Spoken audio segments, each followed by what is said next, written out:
Rare is one of the most revered and respected developers in the industry, having built its reputation as a quality studio in the heydays of the SNES and N64.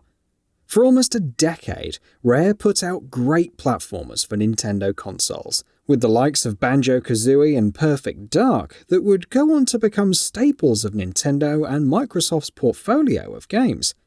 In addition to these hits, Rare has also consistently pushed for shaking up gameplay and narrative elements in its games, with the likes of Conker's Bad Day for the Nintendo 64 and Kameo for the Xbox 360. Kameo Elements of Power was released in 2005 for the Xbox 360 as an exclusive launch title. The game was a highly anticipated release and was received pretty well at launch by both critics and fans. However, it's rare to see the game being brought up in any discussions today, both by fans and the developer, which ultimately begs the question, what the hell actually happened to Kameo? Kameo's most remembered aspect is its prolonged and protracted development cycle. Original concept arts for the game were made as early as the days of the N64. Kameo would originally revolve around the concept of catching and evolving Pokemon-esque spirits as a character named Kameo in an enchanted land. However, plans would soon change when Microsoft purchased Rare for $377 million in September 2002.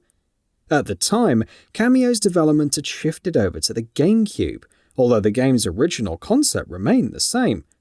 Following the acquisition and shifting development from the GameCube to the Xbox, Rare found an opportunity to veer away from the family-friendly experiences that defined Nintendo.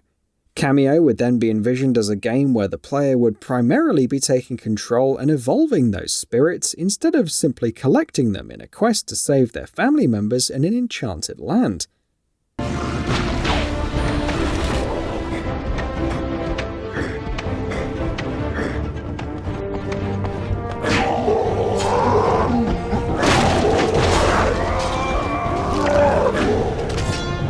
Protagonist Kameo was changed from a fairy to an elf. The more action-oriented aspects of the game were refined to suit the newfound framework.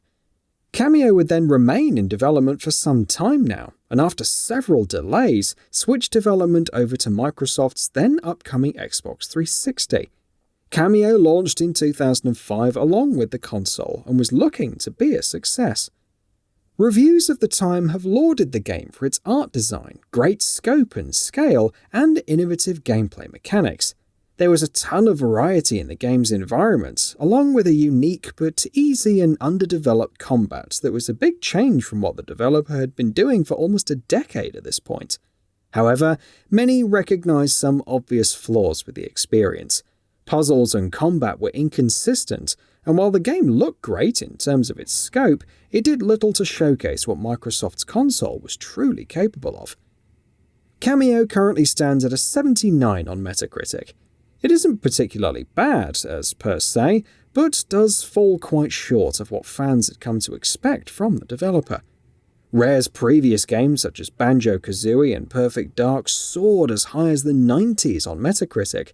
Again, it isn't bad by any means, but in many ways it felt like Kameo was only scratching the surface of what its mechanics could achieve. Kameo would go on to be a sales disappointment for Microsoft, with the game selling over 700,000 copies, as reported by Retro Gamer. A Rare software engineer said that the game continued to sell for a long time following its release, although its lifetime sales figures aren't publicly known. Kameo was dubbed as a great concept by those who played it, but most would agree that another crack at the IP would definitely have yielded a much better result. A sequel was in the early stages of development sometime before 2009, the concept arts for which were revealed in a Rare replay documentary several years later. Kameo 2 would go all out with its more mature and edgy themes, with all the characters and creatures being noticeably darker and terrifying. An early build of the game was shown off to Microsoft, but the game was cancelled promptly. As revealed in a 2009 report by CVG, unnamed sources close to the matter revealed that this was due in large part because of Kameo's disappointing sales. The source also said that due to a company-wide restructuring, Rare's development resources would be going towards making titles for Project Natal. Project Natal, as many fans might already know, was revealed to be the Kinect. Of course, the fact that Rare's output, while consistently enough on a critical front, repeatedly failed to meet Microsoft's expectations on a commercial level. Games like Perfect Dark Zero, Banjo-Kazooie Nuts and Bolts, and Viva Pinata were good games, but not the generation-defining hits that the developer was known for in its golden period. All of this coalesced into Microsoft shutting down Kameo 2 and asking Rare to develop games for the Kinect.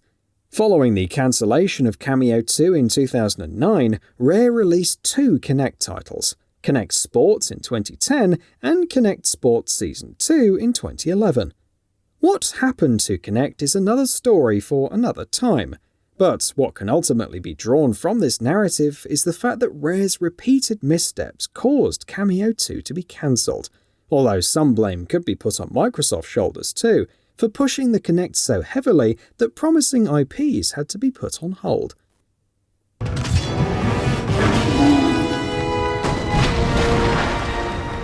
The Xbox 360 generation was characterized by edgy and mature first-person shooters, with the likes of Halo 3 and Gears of War being two of the generation's defining games. The majority of Microsoft and Sony's audiences were into such titles, and as such, both giants made a slew of games in the action-adventure genre, and platforms were largely left for Nintendo. Jump to the present day, and it seems highly unlikely that fans would ever get a sequel to Kameo, although one could certainly be hopeful for now. Perfect Dark, another long-forgotten franchise of Rare, is now being rebooted by the Initiative, so perhaps Kameo can make a return too. As it stands now, Rare already has a lot on its plate for now. Sea of Thieves has been going strong for some time now, and as such, updates to the game are coming at a consistent pace. There's also Everwild, which is looking to be another very ambitious game from the developer, which, much like Kameo, has been in development for quite a long time now. In every step of a perilous journey. It seems highly unlikely that a new Kameo will ever see the light of day, more so from Rare itself, but I guess one can never say never. And that brings us to the end of the video. A quick request before we conclude though. We upload new videos every single day, and if you like what we're doing, please consider subscribing. It really helps us out. Also, don't forget to enable all notifications by clicking the bell icon so that you can receive daily video updates. Thanks for watching.